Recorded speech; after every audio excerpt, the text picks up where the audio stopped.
So hi guys, welcome back to a video. So आज हम यहाँ पे देखेंगे ट्राई की लेटेस्ट रिपोर्ट को। ट्राई यहाँ पे 2 महीने पुरानी रिपोर्ट देता है जो कि इस महीने है सितंबर मंथ की। सो हम इस रिपोर्ट में देखेंगे कि कौन सी कंपनी प्रॉफिट में थी और कौन सी कंपनी लॉस में थी सितंबर मंथ में, और कितना किसका मार्केट शेयर है यहाँ पे वायरलेस और वायरलाइन दोनों नेटवर्क में। अब यहाँ पे बिना किसी देरी के वीडियो स्टार्ट करते हैं।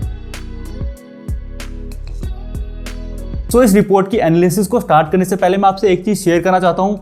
जो पिछले मंथ की ट्राई की रिपोर्ट थी वो मैंने कवर नहीं की थी, क्योंकि उसमें एक ही इंपॉर्टेंट चीज थी जो हुई थी, उसकी मैंने यहाँ पे सेपरेट वीडियो बनाई थी। वो इंपॉर्टेंट चीज क्या थी कि जियो ने वायरलाइन नेटवर्क में पीछे कर दिया था बीएसएनएल को। और अगर आपको नहीं पता, बीएसएनएल जब से आया है तब से वायरलाइन नेटवर्क में डोमिनेट कर रहा था, बट उसकी वायरलाइन नेटवर्क में डोमिनेशन का एंड जियो ने कर दिया था अगस्त मंथ में। तो उसकी मैंने सेपरेट वीडियो बनाई थी। अगर आपको वो देखनी है कि क्यों प्रेफर कर रहे हैं लोग जियो फाइबर को ओवर बीएसएनएल फाइबर, तो मैंने सेपरेट नहीं है, आई बटन में आ रही होगी, आप जाकर देख सकते हो, लिंक भी डिस्क्रिप्शन में मिल जाएगा। और एक और बात, कई लोग सोचते होंगे कि मैं हर महीने की ट्राई की रिपोर्ट को कवर क्यों करता हूं। अब अगर आप कोई भी टेलीकॉम न्यूज़ देखोगे इन दिनों में, तो आपको जितनी भी न्यूज़ देखने को मिलेंगी कि किस कंपनी ने प्रॉफिट किया, किस कंपनी ने लॉस किया, वो सारी इसी रिपोर्ट के बेस पे होती हैं। रेदर देन मैं इसके छोटे छोटे पॉइंट्स की अलग अलग वीडियो बनाऊं, उससे अच्छा मैं एक ही वीडियो में सारे टॉपिक कवर कर देता हूं। सो अब वीडियो स्टार्ट करते हैं।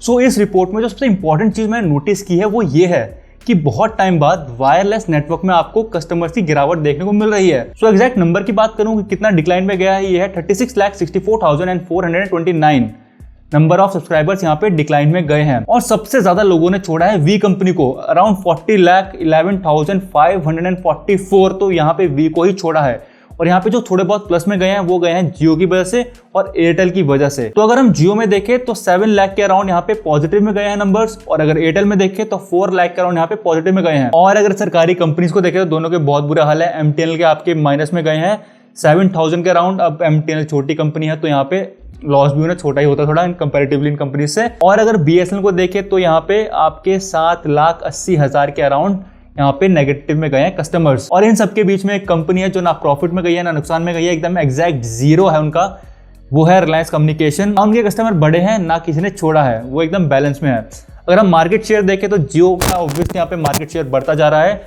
36.66% का यहाँ पे मार्केट शेयर जियो का है। और अगर एयरटेल का देखें तो एयरटेल का 31.80% है। और वोडाफोन आइडिया का गिरता जा रहा है बहुत ड्रास्टिकली, 21.75%, और बीएसएनएल का 9.55। और इस ग्राफ में आप देख सकते हो परसेंटेज वाइज ग्रोथ की कौन सी कंपनी ने कितनी की है। सो अब वायरलेस नेटवर्क के बाद अब बात करते हैं वायरलाइन नेटवर्क की, जो हमारे फाइबर कनेक्शन वगैरह लग रहे हैं उनकी बात करते हैं। अब यहाँ पे जो वायरलेस नेटवर्क है वो एकदम ग्रो हो चुका है, तो एक बारी को वहां पे कस्टमर का डिक्लाइन भी देखने को मिलता है कभी कभार। बट अगर हम वायरलाइन नेटवर्क की बात करते हैं तो यहाँ पे ग्रोथ ही हो रही है कस्टमर्स की हर महीने। अब इस महीने आपको 5 लाख के अराउंड कस्टमर की ग्रोथ देखने को मिल रही है, और जो सबसे बड़ा कंट्रीब्यूटर है इस ग्रोथ में वो है जियो। सो जियो ने अराउंड 2,90,000 कस्टमर को गेन किया है अपने फाइबर कनेक्शन में। और सेकंड नंबर पे देखें तो एयरटेल आता है अराउंड 2 लाख कस्टमर पे, और उसके बाद आता है वोडाफोन आइडिया। एटलीस्ट यहाँ पे ये ग्रो कर रहे हैं।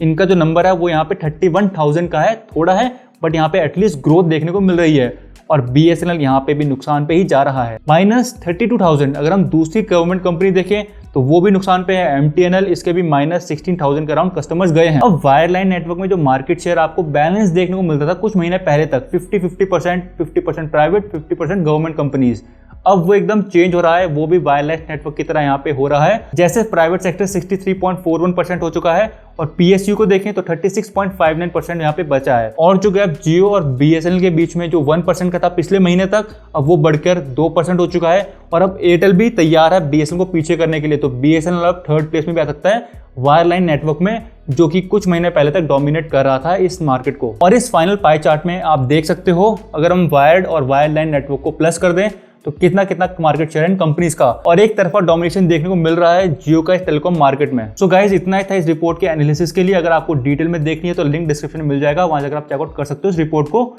अब इस रिपोर्ट्स में एक ट्रेंड देखने को मिल रहा है, हर महीने एक ही चीज हो रही है कि जियो कस्टमर गेन कर रहा है, एयरटेल कस्टमर गेन कर रहा है, और जो वोडाफोन आइडिया है और बीएसएनएल है वो यहाँ पे लॉस पे जा रहे हैं कंटिन्यूसली। अब इस ट्रेंड को 2-3 चीजें ही चेंज कर सकती हैं। सबसे पहला बीएसएनएल 4G, दूसरा एक और प्राइस हाइक, और तीसरा एक अच्छा 5G नेटवर्क। इन तीनों में से कुछ भी होता है इंडियन टेलीकॉम मार्केट में तो ये हमें ट्रेंड चेंज होते दिखेगा। सो गाइस, इतना ही था इस वीडियो के लिए। Please like, share and comment.